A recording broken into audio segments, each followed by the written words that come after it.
Square feet ரேட்ல வீடு கட்டும்போது நீங்க இப்படிதான் ஏமாறுறீங்க. இந்த வீடு பிஓகி மெத்தட்ல பண்ணியிருக்காங்க.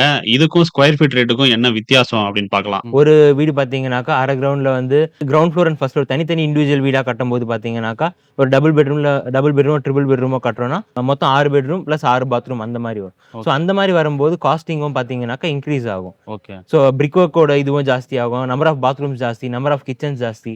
ஸோ அது ஒரு டைப்பு. ஸோ இன்னொன்னு வந்து டியூப்ளெக்ஸா பண்ணும்போது பார்த்தீங்கன்னா, ஒரு கிச்சன் தான் இருக்கும். ஸோ 3, 4 பெட்ரூம்னாக்கா 3 இல்ல 4 பாத்ரூம் தான் வரும். ஓகே. ஸோ அப்போ வந்து இதுக்கு கம்மியா செலவாகும், அதுக்கு அதிகமா செலவாகும். கரெக்ட். ஸ்கொயர் ஃபீட் ரேட் நீங்க ஒண்ணு தான் ஒரே வாங்குறீங்க. ஸ்கொயர் ஃபீட் ரேட் தான் சார்ஜ் பண்ணுவோம். ஸோ அப்படி பார்க்கும்போது பார்த்தீங்கன்னாக்கா, டியூப்ளெக்ஸா பண்றவங்களுக்கு மேபி கொஞ்சம் பட்ஜெட் கம்மியா கூட ஆகலாம்.